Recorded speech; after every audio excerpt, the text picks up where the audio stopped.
Hello and welcome back to RGM education YouTube channel. আজ অর্থাৎ 16ই June 2025 আজকে থেকে শুরু হচ্ছে এসএলএসটির 9-10 এবং 11-12 অর্থাৎ এই যে 9-10 শ্রেণীর টিচার্স এবং 11-12 শ্রেণীর টিচার্স এই দুটো শ্রেণীতে বা এই দুটো সেক্টরে শিক্ষক শিক্ষিকা নিয়োগের ফর্ম ফিল আপ শুরু হচ্ছে নতুনভাবে। তো ফর্ম ফিল আপের আগে কোন কোন বিষয়গুলো তোমাদের কাছে পরিষ্কার থাকা দরকার এবং ফর্ম ফিল আপের আগে কোন কোন ডকুমেন্টসগুলো তোমরা নিজের হাতে রাখবে সেই বিষয়টা আজকে এখানে আলোচনা করছি।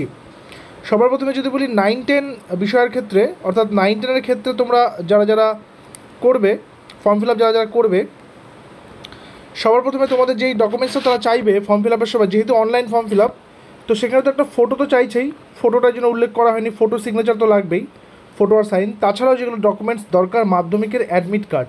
কিসের জন্য? এটা হচ্ছে বয়সের প্রমাণপত্র। তোমার যে অফিসিয়াল বয়সটা রয়েছে সরকারিভাবে, সঠিক যে বয়সটা রয়েছে সরকারি খাতায়, সেই বয়সের প্রমাণপত্রের জন্য দরকার মাধ্যমিকের অ্যাডমিট কার্ডটা। এবং দরকার পড়বে গ্র্যাজুয়েশনের মার্কশিট অথবা মাস্টার ডিগ্রির মার্কশিট, যেহেতু ওখানে বলা হয়েছে যে গ্র্যাজুয়েশনে 50% অথবা মাস্টার্সে 50% থাকলে তোমরা ফর্ম ফিল আপটা করতে পারবে। এবং যারা SC ST OBC রয়েছে তাদের গ্র্যাজুয়েশনে 45% অথবা মাস্টার্সে 45% থাকলে তোমরা ফর্ম ফিল আপ করতে পারবে। তাই গ্র্যাজুয়েশনের মার্কশিট অথবা মাস্টার ডিগ্রির মার্কশিট যেটা তোমরা শো করবে সেটাই। এবং আগামীতে কিন্তু তোমাদের যে ওই অ্যাকাডেমিক্সে 10 নম্বর, সেই 10 নম্বর কিন্তু এই সার্টিফিকেটটা থেকেই হবে। তুমি যে সার্টিফিকেটটা শো করছো অর্থাৎ গ্র্যাজুয়েশনের মার্কশিটটা শো করলে সেখান থেকে 10 নম্বরের মধ্যে তুমি নম্বর পাবে, মাস্টার ডিগ্রির মার্কশিটটা শো করলে তুমি সেখানে 10 নম্বরের মধ্যে পাবে। এবং এই 10 নম্বরটা কীভাবে তারা করেছে, আমি ধরে নিচ্ছি তুমি গ্র্যাজুয়েশনের মার্কশিটটা দিয়েছো, তাহলে নম্বর ডিস্ট্রিবিউশনটা এখানে 60% প্লাস হলে 10-এ 10, 50 থেকে 60%-এর মধ্যে হলে 8, আর বিলো 50 হলে 50-এর কম হলে 6। এটা গ্র্যাজুয়েশনের ক্ষেত্রেও তাই, মাস্টার্সের ক্ষেত্রেও তাই। তাই যেইটাতে তোমাদের বেশি নম্বর রয়েছে সেটাই দেবে, কারণ এখানে কিন্তু কিছু নম্বরের জন্য 2 নম্বরের পার্থক্য বা 4 নম্বরের পার্থক্য হয়ে যেতে পারে। তো সেটা কিন্তু অবশ্যই ফোকাসে রাখবে। কাস্ট সার্টিফিকেট লাগবে যদি কাস্ট সার্টিফিকেট থেকে থাকে। এবার যেহেতু ওবিসি কেসটার মান্যতা দিয়ে দিয়েছে তাই ওবিসি দিয়ে তোমরা ফর্ম ফিল আপ করতে পারবে, সেখানে কোনো প্রবলেম নেই।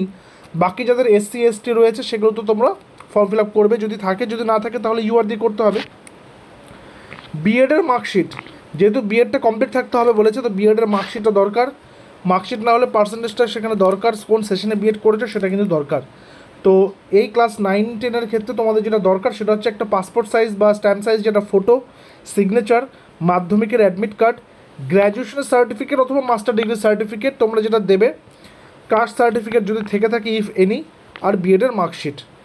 ঠিক একই রকমভাবে যখন 11-12-এর জন্য তোমরা ফর্ম ফিল আপ করতে যাবে সেখানেও অ্যাডমিট কার্ডটা লাগবে মাধ্যমিকের। কেন লাগবে সেটাও বলে দিলাম।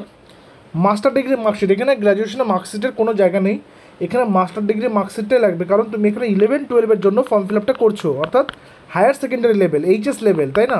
তো HS লেভেলের জন্য তোমার PG সার্টিফিকেটটাই দরকার হবে পোস্ট গ্র্যাজুয়েটের, তো সেটা মাস্টার ডিগ্রির। ওকে, কাস্ট সার্টিফিকেট যদি থেকে থাকে তাহলে সেটা দেবে, এবং বিএডের মার্কশিটও তোমাদেরকে কিন্তু দিতে হবে, ঠিক আছে? তো এই ডকুমেন্টস এবং তার সাথে ফটো এবং সিগনেচার তো লাগছেই। এবার এই ডকুমেন্টসগুলোর সাথে ফর্ম ফিল আপটা যখন হবে তখন ফর্ম ফিল আপের পর তোমরা সেখান থেকে একটা প্রিন্ট আউট কপি বের করে রাখবে মানে ফিউচার প্রেফারেন্সের জন্যে। এবং তার পাশাপাশি তোমাদের সেখানে ফর্ম ফিল আপ করার সময় অবশ্যই নাম, ঠিকানা, কী কী দিচ্ছ, নাম, বাবার নাম, প্রত্যেকটা ব্লক লেটারে কী কী দিচ্ছ, বানান ভালো করে দেখে নেবে, যাতে পরবর্তীতে ক্যান্ডিডেচার ক্যান্সেল না হয়ে যায় ফর্ম ফিল আপ ভুল থাকার জন্যে, ঠিক আছে? তো সেই কারণে ফর্ম ফিল আপটা করবে ধীরে সুস্থ, আজকে থেকে যেহেতু শুরু হয়েছে একটু সময় নিয়ে করো এবং দেখো ফরম্যাটটা কী রয়েছে। ফরম্যাটটা প্রকাশ হওয়ার পরে আমি আরও একটা ভিডিও করে জানিয়ে দেবো। তো টাইম নিয়ে তোমরা ফর্ম ফিল আপ করবে এবং নির্ভুলভাবে করার চেষ্টা করবে, ঠিক আছে?